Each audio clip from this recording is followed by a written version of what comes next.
ফের উত্তপ্ত জগদ্দল। বোম উদ্ধারকে কেন্দ্র করে চাঞ্চল্য ছড়ালো এলাকায়। জগদ্দল বিধানসভার ৩৩ নম্বর ওয়ার্ড নতুন গ্রাম মিনিস্টার পাড়া। সেই এলাকার বাসিন্দা দিলীপ বৈরাগীর বাড়ির সামনে একটি ব্যাগের মধ্যে থেকে 4টি বোম এবং একটি আগ্নেয়াস্ত্র পড়ে থাকতে দেখতে পান ওই বাড়ির মালিক দিলীপ বৈরাগী। তো এই খবর জানাজানি হতেই এলাকায় যথেষ্ট আতঙ্ক ছড়িয়ে পড়ে। যদিও ঘটনাস্থলে পৌঁছয় জগদ্দল থানার পুলিশ এবং কেন্দ্রীয় বাহিনী। পাশাপাশি এই খবর শুনেই ঘটনাস্থলে এসে পৌঁছয় জগদ্দল বিধানসভার বিধায়ক রাজেশ কুমার। তবে কে বা কারা কোন উদ্দেশ্যে দিলীপ বৈরাগীর বাড়ির সামনে বোম এবং আগ্নেয়াস্ত্র রাখলো তার তদন্ত শুরু করেছে পুলিশ।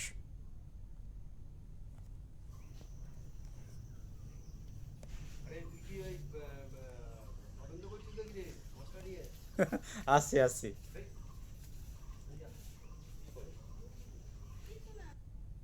গাছে জল দিতে গেছিল আমার শ্বশুর। শ্বশুর আমাকে ডাকে, তো বলে ব্যাগের মধ্যে কি, তারপরে আমরা একটা লাঠি নিয়ে দেখি ওই বোম পিস্তল রেখেছে।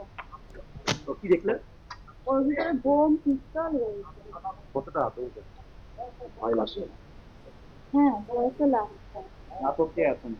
হ্যাঁ, ঘটনাটা ওই দিলীপ বৈরাগী যে ভদ্রলোক, ও গাছে জল দিচ্ছিল। জল দেওয়ার পরে জল দিতে গিয়ে ওই ব্যাগটা দেখে, তো উনি আবার জলটা স্টপ করে তাড়াতাড়ি চলে গেছে। ওই আমাদের এখানে সুমন বলে একটি ছেলে আছে, ওকে ডেকে, তো সুমন এসে দেখে ওইগুলো, ওর ভিতর কি ব্যাগ আছে, বোম আর পিস্তল আছে ওর ব্যাগের মধ্যে। তো ওরা আর রিস্ক নেয়নি, তাড়াতাড়ি আমার বাড়িতে যায়।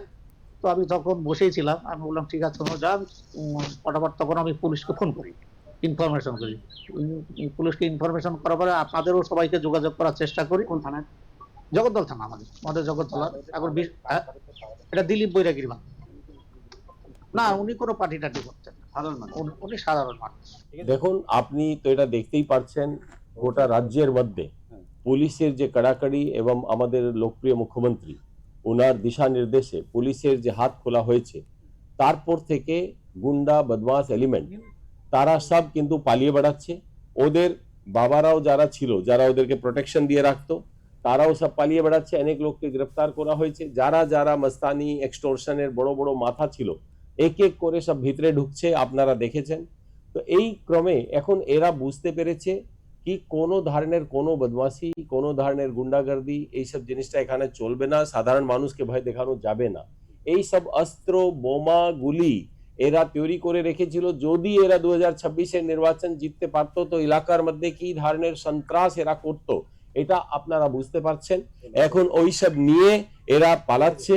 আমরা যে এখানে সাব ইন্সপেক্টর সাহেব আছেন উনাকে এবং টিমকে আমরা বলেছি যেন এটা ঠিক মতো দেখা হয়।